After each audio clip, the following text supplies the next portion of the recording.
Check, check, 1 2 1 2. For the people that's gonna watch this on a playback, you're tuned in with your host, one half of Enveonline, son of a Jones, and on this platform, we curate hip hop. I have the honor of having a dope hip hop conversation with a legend within hip hop that's been in this culture for over 30 years. Salute to Agallah The Don. Agallah, how's your day going, man? I'm peaceful, I'm maintaining righteously, working on a lot of things. But thank you for allowing us to have the time. Finally get to kick it with you, you know what I mean? Yeah, doing what I do, you know what I mean? Staying with the culture and putting out the music and yeah, 2025, a lot of good things is happening, in my circle. So I'm just, here to share that. Yeah, man. So I want to start off the interview like this. The last couple interviews when I interview cats, I've been saying it feels like there's like a renaissance going on within hip hop with the underground culture. And that renaissance is being led by the upperclassmen, being led by the older artists. All the dope artists that I'm listening to is over the age of 35, man. Right. Like it's not a young person. I know hip hop used to be a young person game, but as far as boom bap, you guys got it, man, in the bag. So I first want to ask you, how do you feel about the current state of underground hip hop and that you guys are kind of leading the torch right now? Well, we're in the social media, you know, uh flux of a lot of new artists coming out. And it's not it's not the way it used to be as far as hip hop Mhm. where we used to receive it, as far as the word of mouth. Back in the days people used to say, if a dude in the neighborhood was dope, that word was spread to other neighborhoods about the guy that was dope or the artist that they were speaking on in the neighborhood. Now you got social media that is that tool that allows anybody, you know what I mean, anybody that could write a rap, get in the studio, and feel as if they can make music, which is hip Is hop. that a good thing or a bad thing? Yeah, hip hop was basically from the ghetto, from the streets. When it first came up, it was a music from the ghetto. That started in the Bronx, and it was more neighborhood. It was like neighborhoods that would tap in. Other neighborhoods would hear what other neighborhoods was doing. And adapt, to the New York lifestyle. I just feel like, but with social media nowadays, you get you're gonna get a lot of artists that are basically they you don't know where they from, you don't have no background check on these guys, and you Mhm. don't even know if it's AI, or when you hear That's a the good point. you know so you have all that stenching music these days, you have that kind of you know uh cloud over it. You know what I mean? With people getting in the industry fast. Like it's a fast food restaurant. You know what I mean? Nothing's Mm, slow cooked anymore. Everything's fast food. So we gotta definitely. stay healthy with the music as well. Not just with the food, but with the music as well. I feel like people gotta know what they receiving in their mind. And is it making you feel good? Is it helping you? Is it making you progress in life? That gotta be something that allows you to adapt more and get to where you need to be in life. With the music. That's a good point, man. And I want to use that to segue into the next question because, well, first and foremost, I want to congratulate you on this album that I brought, Black Rich Port. I actually support the artist. Appreciate I like to it. say, man, no streams amongst us shall prosper, man. I think this is making a comeback of physical albums. Right. So before I start, first and foremost, congratulations on his body of work Thank you. because this definitely made me feel good, as somebody who's half Puerto Rican and black from New York, and I Right. know you Puerto Rican and you rep that to the death. Well, This album pretty we, much we all, personify. it all started in Africa, my brother. So, when Mhm. you use the word black Puerto Rican, that is our culture. but we all come from Mhm. Africa, and that's really the base of it. There's really no relevancy for separation talks or identity or identity crisis. You know what I mean? Or politics that people have today, and Mhm. that's why I made that album. To really you know people that want to make the irrelevant conversations. For what reason? You know, uh, we all know about the Lord Jamar situation, and the Tariq Nasheed situation when they claimed that Puerto Ricans wasn't there. I mean, we've been here since 1918, 18 something, with Arturo Schomburg and a lot of other revolutionaries that understood the American black way of life and came here, and help you know help guide the Renaissance. Well, the Harlem Renaissance was guided by Arturo Schomburg. So we've been here, not only on a music Mhm. scale, but on black history. You know what I mean? Yeah, Imma touch on Tara Schomburg later on in the interview because that was definitely a question I had. Right. Um, I appreciate you breaking that down. Overall, what was your what was your feeling? What was the overall feeling as you was composing the album? Not just as a writer, but for the people who don't know, you're also a talented producer.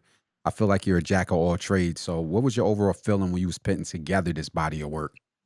Um, I was just like, I knew my ancestors was, tapping in on me when all this, all these conversations were being held online about Puerto Ricans, and I just felt, like, I looked at, I look at our family pictures, and my grandmother and my my aunts, and I look at them, and they melanated, and Mm, when I look at them, I'm like, I see African in me. I don't see no kind of Spain in me. You know what I mean? mm, I don't even know one relative from Spain. I never met one. So, you know what I mean? At the end of the day, like, I've been raised by black people all my life. I'm from Brownsville, Brooklyn. Which is mainly black neighborhood. Grew up, born and raised there. So, you know, um, I went back, just to go back to my roots and see who you are. That really is important to me. You know what I mean? Knowing that, you know, they try to erase history out of school books, that like Roberto Clemente, which was a powerful figure in Puerto Rican history, and they just recently took his book out of Florida schools, and crazy. I was disturbed by that. I mean, why would you, you know, take a book out of this man that was a sports, he was a sports legend, and he was a revolutionary at the, Mhm. you know what I mean, on the side of that, fighting for rights, fighting for civil rights and all that. So, I just feel like it's a slap in the face, what they're doing now to black entertainers and people that, of color that got money, just period. Um, we're not safe out here. And that's one thing I just felt like I just wanted to, you know, show, the situation with, that, even with Puffy, uh, Yeah, you talked about that in the album. Yeah. like, people get so, uh, people get, feel like, they have like this addiction to power. And when they get too much of it, they don't know how to handle it. You know what I mean? And stay humble and try to, focus your life on, doing good things with the power and not trying to elevate your ego status. Um, I've been there, I've been on those levels where, you feeling high in the industry. One minute you at the top of the game, and the next minute, people Mhm. forget about you. So I just feel like for my fans, my true fans that have been rocking with me, this album was just something that I needed to really address as far as where I stand in the conversation, as far as where Puerto Ricans are at, hip hop. Period. I just feel like I needed to let people know on an international scale that yeah, we're special, we're special motherfuckers, and I'm one of them. And you know, Beyond, man. Speak that. yeah, Speak that, man. and I just gotta be able to, my work speak for itself. You know what I mean? I wouldn't be in the position I'm in if I ain't do nothing to get here. The hard blood, work, sweat, tears, put in the dedication, been there. It's all been there. So I Mhm. don't know what this conversation, how they misguided it and thought it was gonna get past me. But I'm here to defend my culture. Puerto Rico is not a race. Puerto Ricans are not a race. We are a culture, and we are beautiful culture. But a lot of people got to really do the science. That's why I just recently went back to Puerto Rico. It was a wonderful trip. Got with the islanders, the people. Just seeing the reality of what it is. You know what I mean? With gentrification being there, a lot of things. Trying to overcome the original sources of the island, the people, and there are people that's standing up. They're standing up for the right things. You know what I mean? And they, just been through Hurricane Maria, which was devastating. Um, just a lot of rebuilding. And I'm going back to do that. Get with the brothers on the island. The hip hop heads that I know are out there. We all getting together and spreading that knowledge and spreading that awareness. The other Puerto Ricans in the United States that need to come back home. You know, um, I urge a lot of people that are Puerto Rican that are looking to see their roots to go back to the island and go see that. I think this album does that for it does that for a lot of people that feel the need of representation, so to speak. Gotcha. Gotcha. So I wanted to touch a little bit on the album because I had a few questions from it. You answered some of my questions already, but in the album, as you said, you already embrace your African and Taino roots. And on track number 14, in my humble opinion, you spoke life and you spoke of Arturo Alfonso Schomburg. For the people who may not know, who may not be educated on him, can you break down briefly who Schomburg is and what does he mean to you? Well, Arturo, he was born in Santurce, Puerto Rico. His mother was African, his father was German. He had no Mhm. Spaniard in him. Basically, he wound up founding the Harlem Renaissance, which is, the it's the center of it's located in Harlem, and he studied with other black scholars. He was cool friends with Marcus Garvey, and they fought for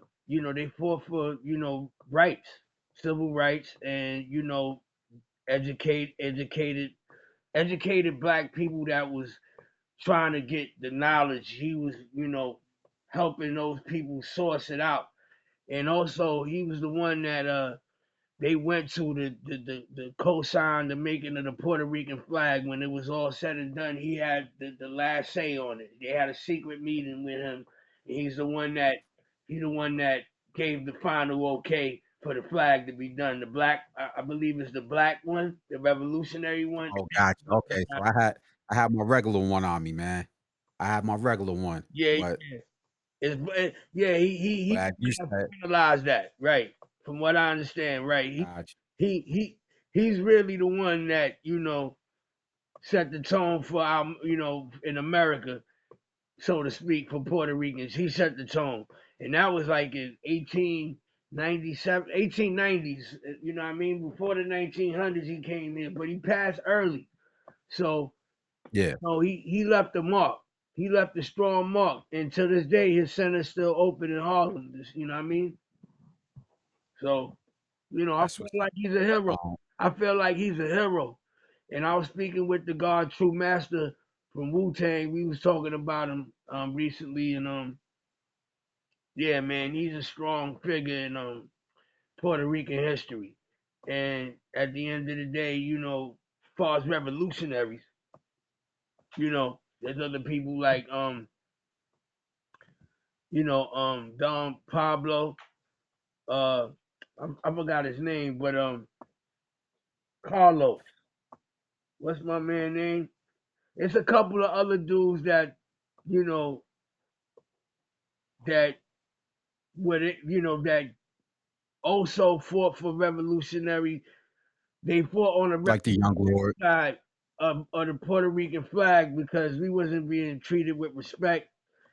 We went through a lot too. People don't understand. We went through, racism. We went through a whole lot, and my family is more. They call us moreno, Hmm. Puerto Rican, which is a racist term for you know black or dark skinned person. You know what I mean? And they went through that. My family went through racism, but in a different form on the island because it existed on the island too. So Yeah, I did my history in my family, and then on one side, I talked to somebody. They said in that specific town, it starts with a Y. I got a hard time pronouncing. I think it's Yabacoya. Pretty much called them the sugar people, meaning they worked in sugar plantations and so forth. But yeah, go ahead. right, and like going through that, I understood why my parents moved in. My grandparents rather moved in early 1960. They came, and I was born in 74, so they've been through all of that. You know what I'm saying? Like my elders, they've been through all of that. And when they came here, I understood. I understood the science of that. We were like black, but we just speak Spanish. You know what I mean? And you know, a lot of misconceptions. Throughout the years, I believe like Puerto Ricans have been, targeted. Like we ain't smart enough. Like we ain't, like we ain't, you know, like we ain't built mentally for a lot of things. So we don't know how to, identify situations that when we don't get treated correctly. You know what I mean? But after a while, you can't, you just can't be, doing it. You can't get the same kind of reaction. You know what I mean, from the oppressors. You know what I'm saying? You Mhm. can't keep going for the same reactions from the oppressors. And that's what happened. We stand up for what we believe in. When we want, equality, and we ain't getting it, we gonna go, we gonna go step the hours and make sure situation is handled. You know what I mean? That's one thing, man. We got fighter blood in us, that Taino and that West African. You know, it's just it's in me. So you talked about being able to go back to the motherland on the island, visit your roots, and I saw video clips that you uploaded on your platforms of you performing. So if you don't mind me asking, how did it feel for you to perform back on the island?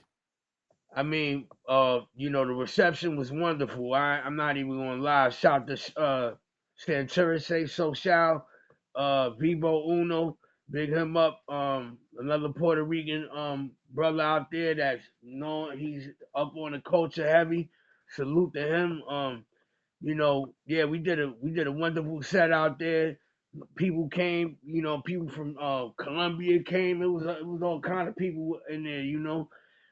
People that Dominicans. It was all. I didn't know there was a lot of Dominicans in Puerto Rico. You know what I mean?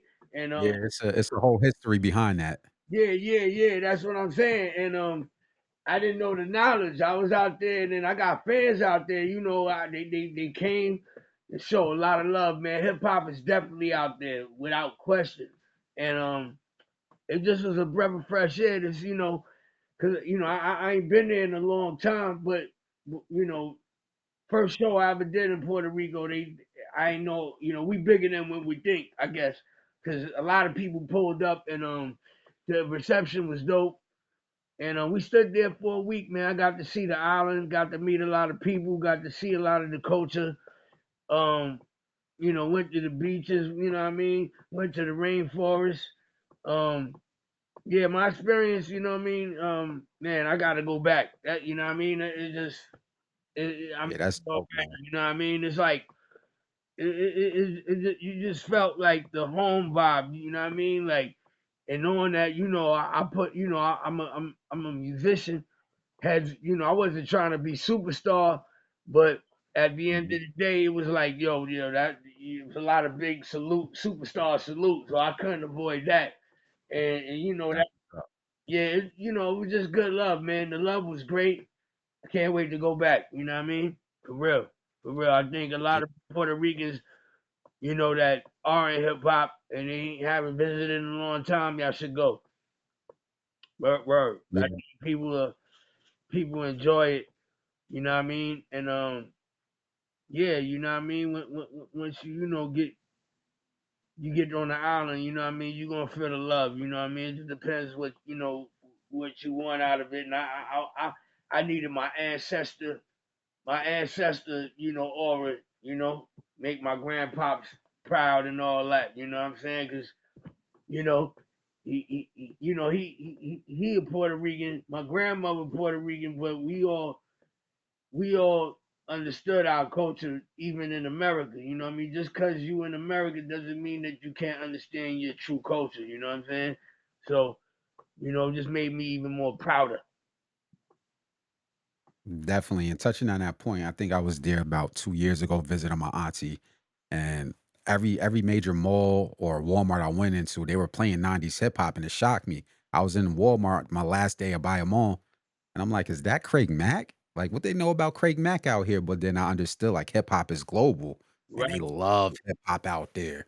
Yeah. Like I was in from Bayamont to It, where my family lives at. I'm like, this is what's up, man. it's a universal language at this point. There's nothing nobody can do about Puerto Ricans not being involved in this. This is what I'm saying. We like, regardless of race, Allah got to see you at the end of the day anyway. Mhm. So when people want to play that kind of card, I mean, you know, I just stay in my own lane and I stay doing what I do and repping my culture because at the end of the day, you got to stand for something or you standing for nothing. Yeah. You know what I mean? And we don't want to be out here race baiting people or culture baiting nobody. I just know that at the end of the day, you know, for those that doubt or think that we're not universal, come see me. Have a conversation. You know what I mean?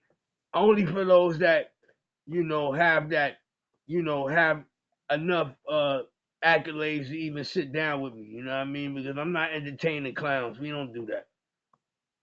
But I Most feel like definitely. more discussions need to be held to bring the culture together, not to separate it. And I feel like that's what's missing.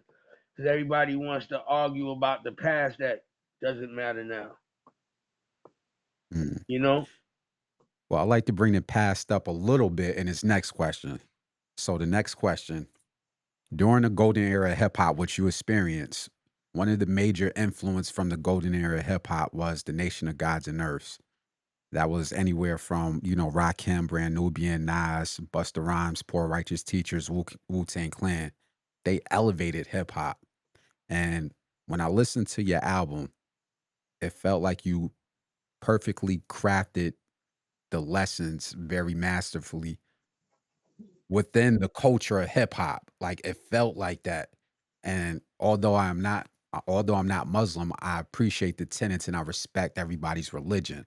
Right. So I want to first of all salute to anybody of the Nation of Gods and Earths because for what you guys did within hip hop is an understatement. I don't think it's talked about enough. So I want to talk about pretty much my question is, how did that time period of the golden era of hip hop influence you in making this album? Because again, I'm gonna hold the album up. Like you rap the wisdom up perfectly in this. So Peace. that's just what I wanted to ask. Um, for years I've been building with the Nation of Gods and Earth's 5% Nation of Islam since I was 16 years old. Um, Before then, I would get little bits and pieces from the gods in my neighborhood. Rest in peace, this god named Powerful. He was the one that first gave me knowledge of self. Enlightenment. That's what they say. When you get enlightened, that means somebody opening your mind to knowledge. They enlightening you. And I built with a lot of the gods in Medina, which is known as Brooklyn. Um, you know, Rest in peace, Papa Wu. Um, Rest in peace, Freedom. Um, those were like brothers, I met, building, or I would run into other people that knew other people that had knowledge, and we would build, and share the knowledge. And but the era I come from, I was the young guy that was around the older gods, and the older gods, they wasn't really trying to let too many people get the knowledge. You know what I mean? You had to be really from the street, and they had to see that you was, what I mean, in the triple stage of darkness, rather so to speak, for you to even get that enlightenment. But neither here nor there. Years of just doing that, meeting a lot of, brothers that got knowledge of self, and then eventually, I started, getting into being Muslim, um, Hmm. full Muslim. Because I recently been dealing with Kenny Gamble and Gamble and Huff. Shout to them, Philadelphia uh International. They you know producers. They produced uh Teddy Pendergrass, the OJs. A lot of stuff like that. But these men are Muslim, so Hmm. I would get knowledge from them as well. You know what I mean? And being Muslim is definitely a way of life. Um, you praise Allah, you give Allah thanks for, life, and you have to be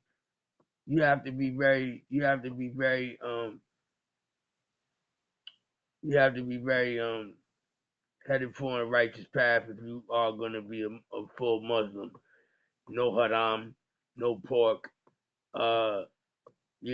the way of life, praying 5 times, doing things that Allah, following the Lord's deeds, is really what you're doing, and giving thanks, and being thankful for the Most High. So when I'm doing music or anything like that, or anything, with my family or anything that I feel like, we give thanks for food, we give thanks for our shelter, the clothes on our back, you know, um, things that people don't have. A lot of people in this world, they don't have, and we just most of my time I spend giving thanks to the Most High. For the things I don't have, I don't worry about the things that I don't have. I give thanks for the things that I do have. So you That's a know, bar, man. keeps me grounded, Can keeps I me talk? content. So, My bad. sorry to interrupt. Now you can go ahead if you was about to finish that statement. My fault. Yeah, nah, I mean, keeps me grounded, keeps me content, and out the way, out of the way of anything negative, anything harmful. Um, Stay prayed up. That's what I really truly believe that Allah answers prayers when you give Him thanks. So you know, people can choose Jesus if they want. Doesn't matter. I feel like it's all the same. It all comes from the same Abrahamic. you know, system that they found religion in. So, if it keeps you righteous and it keeps you good, that I'm all for that. Much respect, much respect. Next, I wanted to get a chance to talk about some of the features on Black Richport. You had a lot of dope features on this album. Um, One of the main features that caught my ear is between you and Tragedy Ghadafi. You have a track called Love or Fear. Can you talk about the chemistry that you and Tragedy Ghadafi has? Because that's not the first time y'all linked up on this album. Y'all have many tracks in the past, and every time I go back and listen to it on YouTube or whatever, there's just such a great chemistry between y'all two. How did you guys link up and build and form that chemistry? Well, I know Traj for many years, through Havoc. Shout out to Havoc from Mobb Deep, my man Havoc. Um, when we was hanging out, when we was in our teenager days, I used to go to Havoc House, and I used to see Tragedy there, and we used to make beats in Havoc room in the project. This is all true story, and that's how long I know Traj from going to Queensbridge to go see Havoc at his crib, and then years, over the years, we just kept it cool. You know what I mean? Kept it. You know, I sometimes we lose touch, and then we would bump into each other like that. But we wasn't doing music early. We just chopping Mhm. it up. And then I did a song with I believe it Shout out Mind Tricks, Vinny Paz, and Vinny Paz hit me. He said he was doing a joint album with Trash, so I jumped on a song with them. And then me and Trash, bumped into each other again through my man Big Ox, my brother. And then they was recording, so I came over to the studio and we recorded a few joints. But I'm on his album too coming up as well. So shout to Oh, Trash. all right. Yeah, yeah, That what I is mean? that is that supposed to dropping this? Is that dropping this year? I'm not too sure, but yeah, he working on Okay, it now. okay. That's dope, man. That's dope. Um, another feature that again caught my ear is "Keep It Living" with Great God, and that was a great track. And you two also got a long history of working together. You got prior tracks like "God Brother," "Merciful," and so forth. Right. So if you like to enlighten us again, what's the connection there between you and Great God? How did you guys link up? And because y'all sound great together. Like there's certain features that you hear where certain artists will grab a feature because they got a big name and the record label said so. It don't sound like that between you and Great God or you and Tragedy Ghadafi. But if you can enlighten us on how you and Great God builds. Well, I feel like I know those brothers both for some years. I just didn't meet them out of nowhere. I think you have to build chemistry with people by getting to know them and getting to understand who they are first before you try to say, yo, I want to do a record with this dude. You know what I mean? Mhm.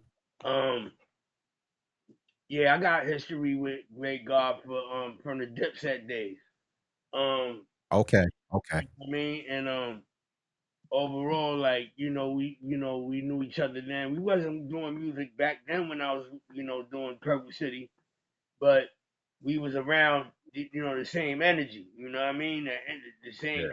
energy. So it was all familiar for me with him. So that was like an easy play. You know what I mean? In my book, because I knew him. I knew what his focus was as an artist and what he wanted to do. So that's one thing about me. I understand how to compliment artists as a producer and as an artist. So I try to try to put it all in perspective and let the artist have they shine and let me compliment them. I don't try to force the issue. You know what I mean? If it don't work, I'm not going to do it. You know what I mean? I'm very vocal about what I like and what I don't. So I'm not going to just put out anything. We're going to definitely, go through a couple of chambers to see what the feedback is before we, process. It's all process. But I feel like Great God's a natural. He understands it. Trage, he a vet. He understands it. So, you know, we all coincide with that. You know what I mean? What the streets want. You know what I mean? And I'm a master at that. You know what I mean? Plain and simple. I mean, you know, uh, it's been a long 30 years, I guess, but I came in this, the right way. I came in this game the right way. You know what I mean? I feel like I came in here in this game understanding what the streets wanted, and that's what Mhm. I stuck to. That is my formula. You know what I mean? And yeah, you got a million producers now. You got a whole lot of people. You know, but that keeps me on my toes and it keeps me ready to work. It keeps me, focused and stay in my bag. And keep producing.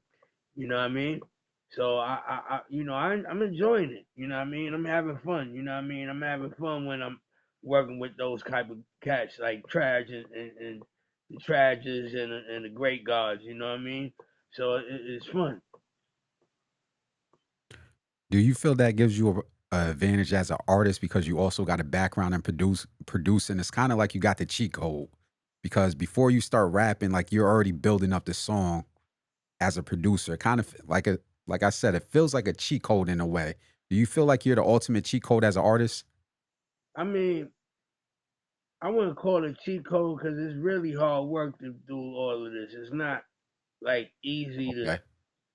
People think it's a cheat code, but you got to do the mixing, you got to do the recording, you know what I mean. You got to write, you got to do all this. You know what I mean. You got to edit. It's a lot. You know what I mean. So um, the process, once you respect the process, I feel like ain't no cheat code once you understand there ain't no cutting corners when it comes to a process. So You put in your 10,000 hours.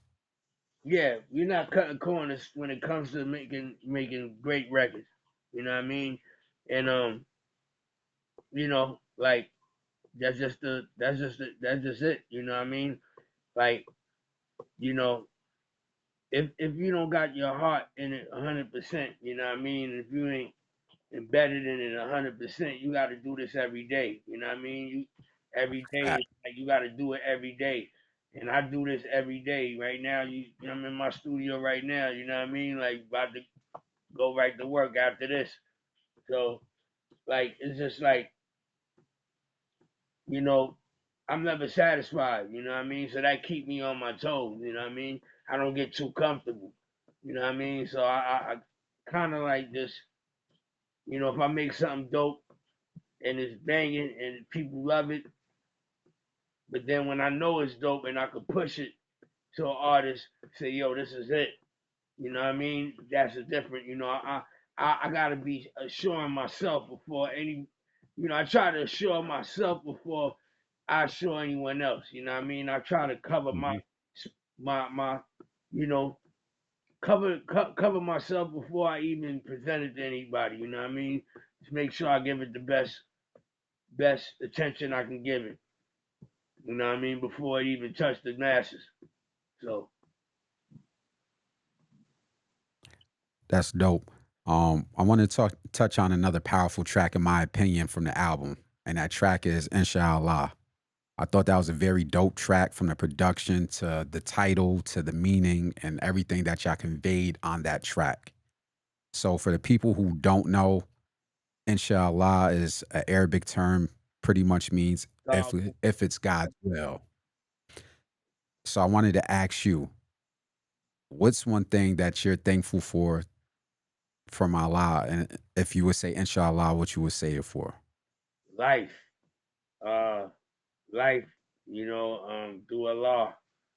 Uh, I almost died a few times.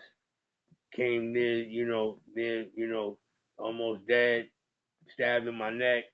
I'm still here. Um, Lost a lot of homies along the way. Lost family. You know, and somehow, I'm still sane out of through all of this. And I'm just grateful for, you know, what Allah has provided. Um, my future. that I feel Mm. that is being closely watched by a lot of people right now, and you know, hoping that I don't spiral on a staircase, man. God willing, I hope I don't go spiraling from where I'm at now. God willing, I hope that, because people don't understand, man. Like you think you're in control and you're really not. There's a higher power that will stop brakes on shit. If you don't give the right energy, or you give thanks to the right, the right higher power, and that happens to be a law for me. So, at the end of the day, like, when you need that most high to come through, and you think you can handle it, but you really can't. You need you need that property that so many Mhm. other people, so many other millions of other people believe in this high figure Allah. So if they believe in it and they going to they worshiping him, and he's doing for them, you need to have faith in that. You straight up need to have faith in that, because if you have doubt, then you're not complacent with God and for the right thing. So I'm just grateful, man, that we still can put out music, we still can reach the right people with the right message, and that's really in my health, health.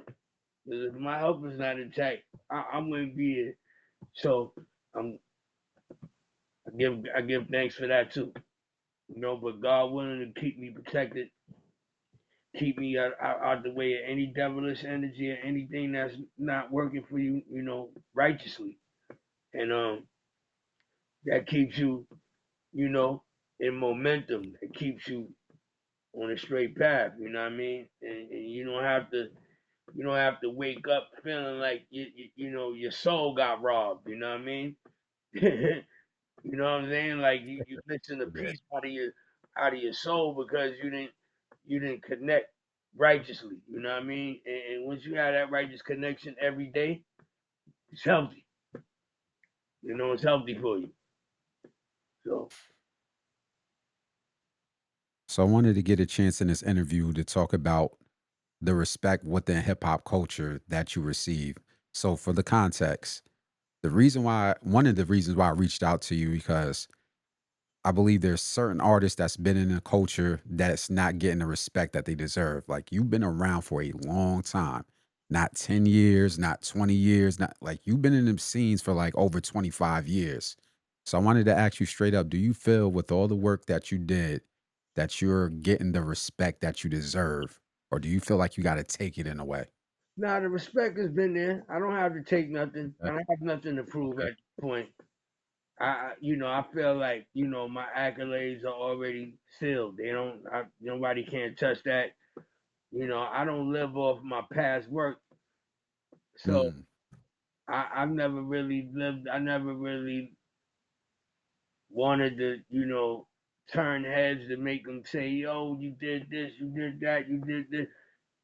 But I'm still doing things, so I don't know if people can catch up. Honestly, because ah, I'm kind of leaving my own self in the dust. You know what I mean? Like it's just so much, work that we done. I think a lot of people still need to catch up, and that's cool. If they don't, they you know, the public is only going to, love you for one thing. Most of these people only going to love you for one thing, or and then you got to, you have to somehow protect that mhm. intellectual property. Right now, I'm on the cusp of bringing that to the world. Right now, my intellectual property for all the music I've done, for all the great artists I've worked with, the history, the production history, the artist history, all compiled into one, so everybody can see that for what it is. A documentary is coming soon. I will be writing a book, That's dope. and slated sometime in the next couple of years I'll be dropping a book documentary as well. And just keeping it, doing what I love, man. Whether it's clothing, whether it's collaborations, food, um, helping the kids, communities, um, doing things, that's uplifting our people, man. That's really what I'm about at the end of the day, and putting the standard out there, for my sound, propane campaign, and you know, we definitely got a lot more work to do. So I wanted to touch on a point you made about the amount of work that you put out and people need to catch up because on the album Black Richport, you kind of put your resume on the table for people who didn't catch it. And you pretty much you had a bar where you said axe Parrish, axe E. I've been that pathetic, I've been prolific, pretty much alluding to your relationship with EPMD, which is a legendary group out of Long Island for the people who don't know.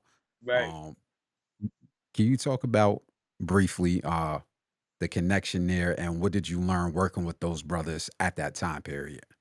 I mean, well, I was already a signed artist to Electra by Sylvia Rome at that time, and I was running around with Busta Rhymes on his tour. Well, actually, I was touring with him. Electra put us all on tour, and Dodge Effects was on that tour. And then they happened to see me on my tour bus making beats on my MPC, and they heard a beat, and they was like, "Yo, I think Paris should like that," and that happened to be Rough, Rugged, and Raw. So Paris came on. Mm. He heard the beat. He was like, "Yo, this is dope." I was like, "Yeah, on deck." You know what I mean? It was good. You know what I mean? We did the business, and then yeah. After I got off tour, he hit me. He's like, "Yo, you still got that beat?" I was like, "Yeah, you did the business." And then he's like, "Yo, get down with us." Like, yo, you know what I mean? Cause what happened was I was running around with Onyx at one time. I did Last Days. I produced that with Pedro and Sticky and Sunny Caesar. We all was living together. They were supposed to have a situation, a label deal for me at the time, but that didn't fall through. So Eric Sermon offered to sign me. Um, Mm. that didn't go down the way it was supposed to. So then Paris doubled back about after I was already on Electra, doubled back and say, "Yo, come over here and do music with me." So I was like, I was getting juggled, and basically one thing led to another. Then I started living with Paris, and then he said, "Yo, I'm doing the reunion album with Eric." So he brought me in on that, and I wound up doing Dungeon Master, produced that, and I wound up doing the second album after the reunion album, which was Out of Business, and I did Check One Two, produced on that album, and I'm featured on Who Got Shot with Eric Sermon and Paris Smith and 215 on that album, which went gold. So um, being around those guys, I would say, man, they was just serious about their craft and they was serious about working in the studio. They was basically every day you in the studio, every day you recording, every day you writing, every day you recording songs. Hip hop is your life. Hip hop is a job. And when you walk Hmm. to Paris house, you see nothing but blacks all around the room. I'm like, all right, It's a that was a lot of work over there. yeah. When you see plaques and and hanging up platinums and all kinds of roles, and you like, all right, I got, and then they in their office, and then more plaques coming, and you like, oh shit, I gotta get on my game. Yeah. Let me get some of those plaques. That's what's up, man. Yeah, yeah. Uh, You feel the motivation, you feel inspired, and I salute the Paris, salute the Eve. You know what I mean? Because I can still talk to them to this day. And our relationships never soured. Um, we still good. We could build, and I just felt like knowing that I've been around those kind of figures, you know what I mean, um, and how they co-sign me, you know what I mean, is an honor. And I'm just grateful to have done work with those kind of icons. I don't even call them rappers. I call those people icons because you learn so much more than rapping. You learn about the business. You learn how to carry yourself in the game, and that's what Paris and I learned from E on a producer level from E, and more so of a rapper level from Paris. But yeah,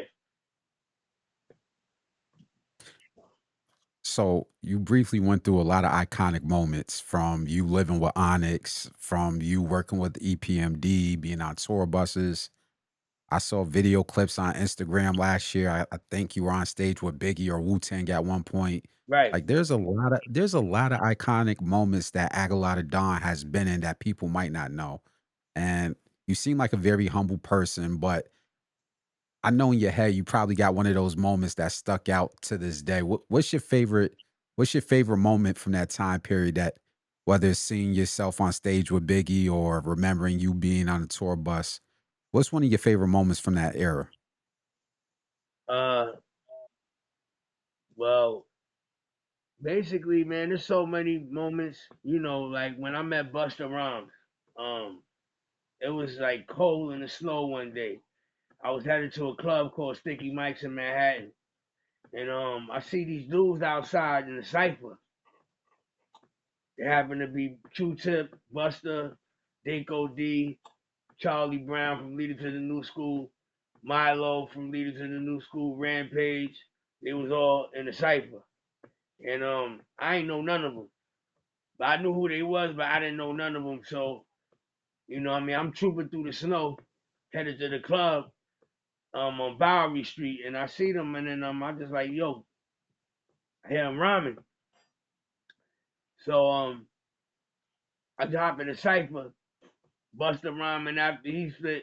I just start rhyming like out of nowhere, and they was like, yo, son, you mad nice, yo, who this dude? Buster like, yo, who this dude?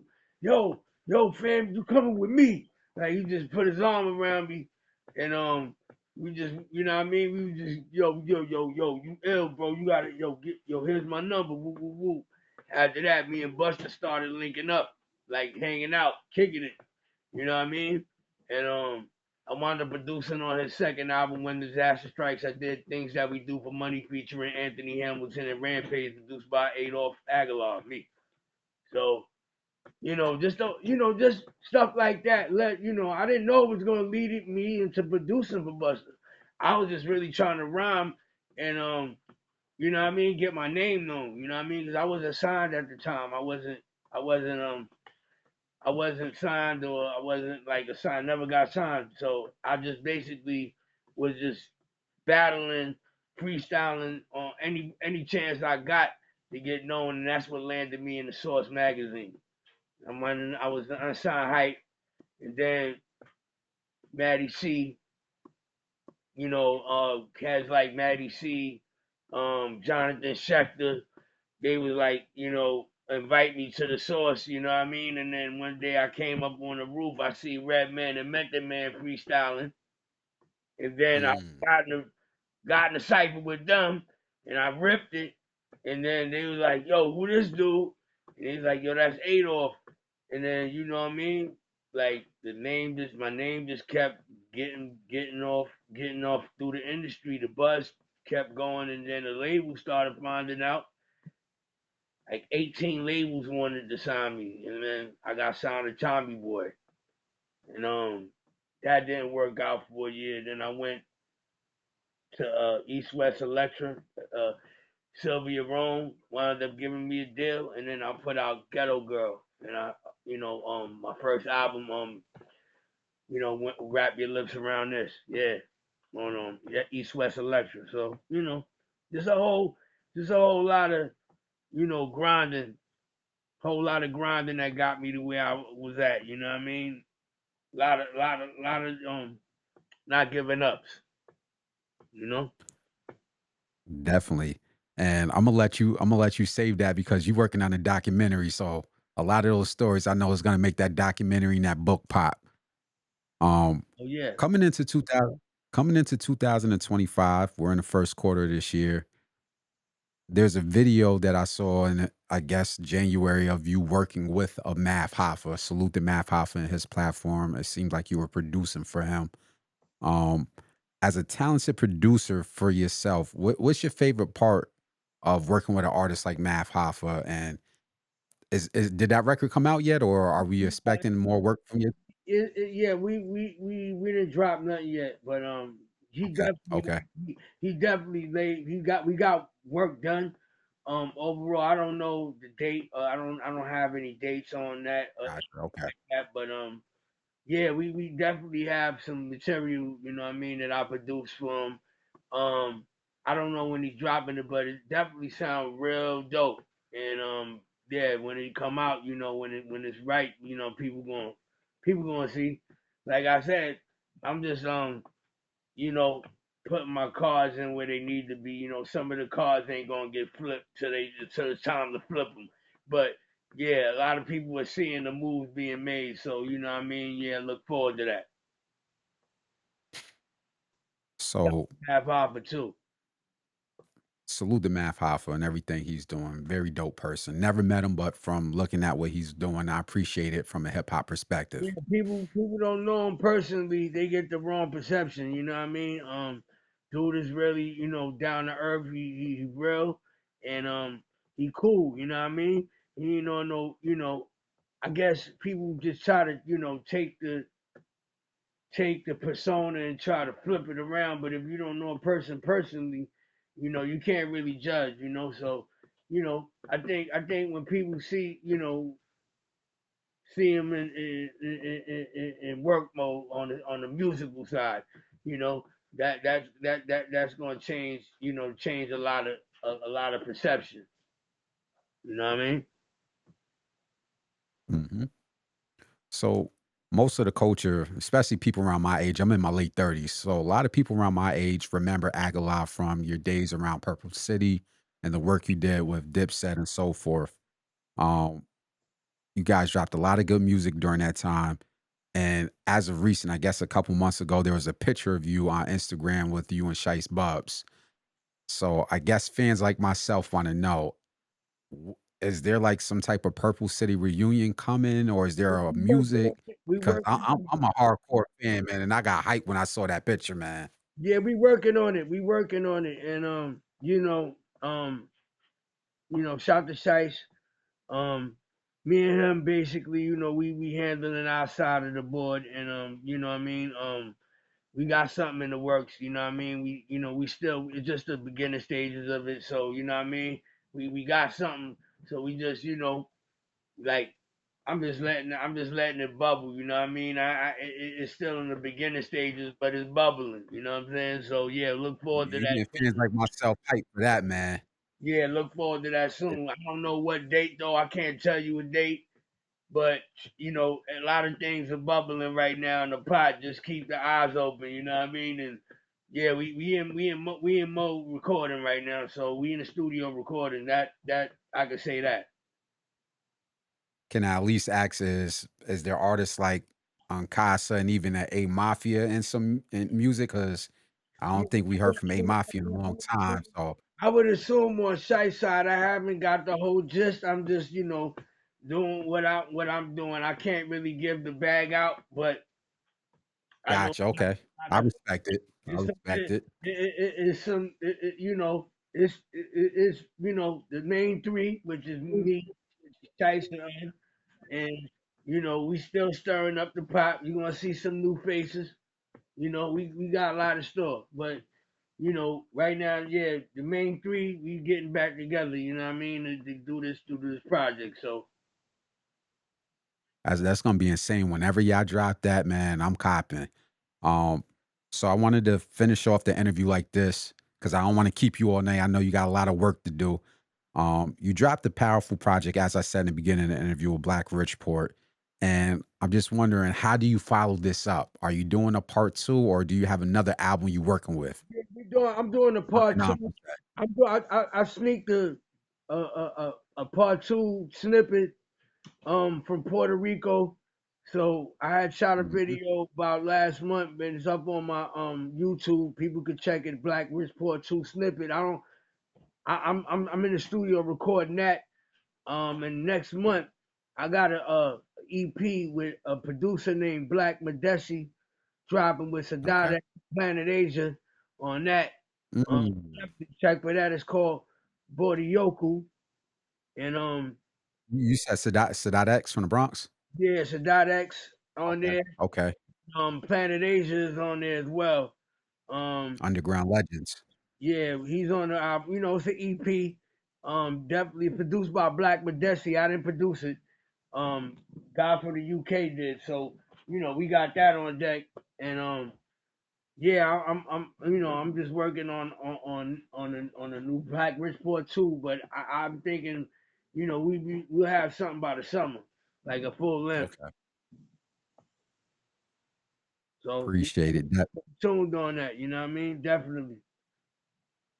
Appreciate it. For the people that's gonna see this on a playback, can you let the fans know where they can find your music and find your merchandise to support you? Yeah, they could go to www.agallahmusic.com. They can follow me on Instagram on Agallah The Don, my Twitter, Agasaki Low, or they can go over to my Facebook, Agallah Don Bishop. But the website, will be updated. Yeah, they can go to the website, and tap right in. Follow on Spotify, Apple Music, Tidal, um, all the platforms, any platform you can find hip hop music on, Agallah The Don. You know what I mean? That's what it is right now. Propane campaign. Say that. Appreciate it. So I'm not gonna keep you too long, but I definitely want to humbly say thank you for taking time out of your schedule and everything that you creating to chop this up with me and help me curate underground hip hop, man. Because I definitely had to take time out to reach out to a legend to get your side and everything you working on. And it was well done, man, brother. I appreciate the time, man. No problem, man. My pleasure.